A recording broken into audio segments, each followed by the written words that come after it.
I don't lie to the world. I lie to myself, and that's what hurts me the most. Self-deception is one of the strangest parts of my inner life. I don't always notice when it begins, and I rarely admit when it's happening. It doesn't feel like a lie.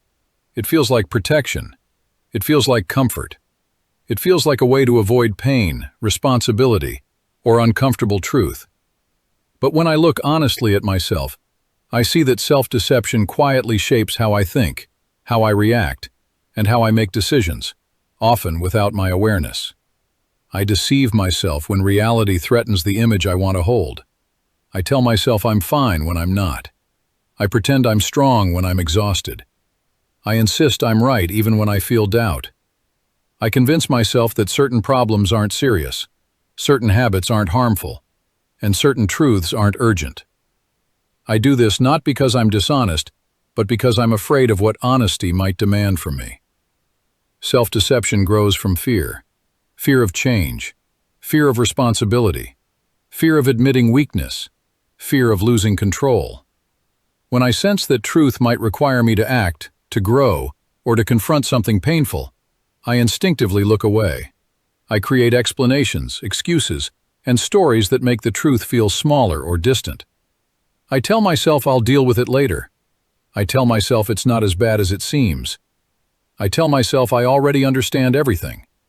And slowly, I begin to live inside a version of reality that feels safer but is not real. Another reason I deceive myself is pride. Pride makes me protect my image, even from myself. I don't want to see my flaws, my mistakes, or my contradictions.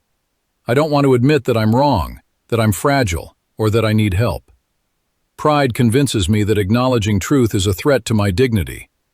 And so I hide from it, not from others, but from my own heart. Self-deception also grows from comfort. Real change is difficult. Real growth requires effort. Real honesty demands courage. It's easier to stay in familiar patterns, even if they hurt me. It's easier to repeat the same habits, even if they limit me.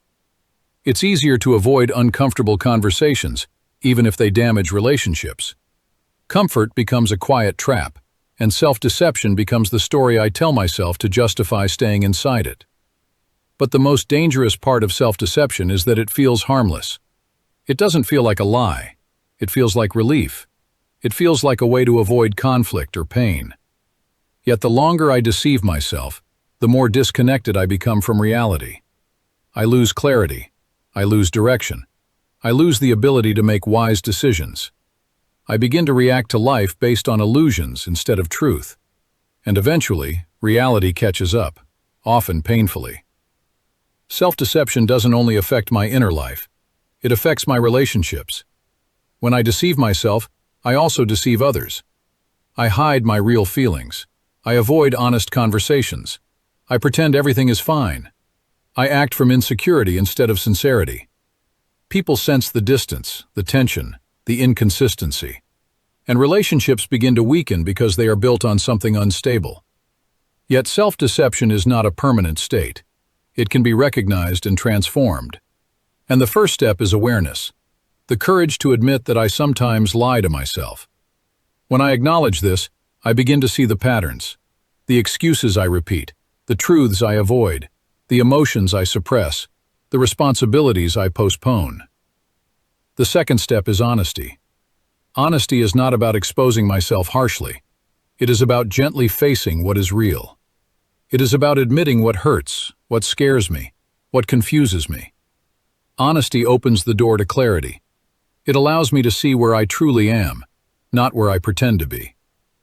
The third step is humility. Humility allows me to accept that I am not perfect, not always right, and not always strong. It frees me from the pressure of maintaining an image. It helps me listen, learn, and grow without fear. And the fourth step is courage, the courage to act on truth. Self-deception dissolves when I begin to live according to what I know is real. When I take responsibility, when I make changes, when I stop hiding from myself. Self-deception is not a sign of weakness. It is a sign that I am human, vulnerable, and afraid. But when I face it with honesty, humility, and courage, I begin to live with clarity. and clarity is the beginning of freedom.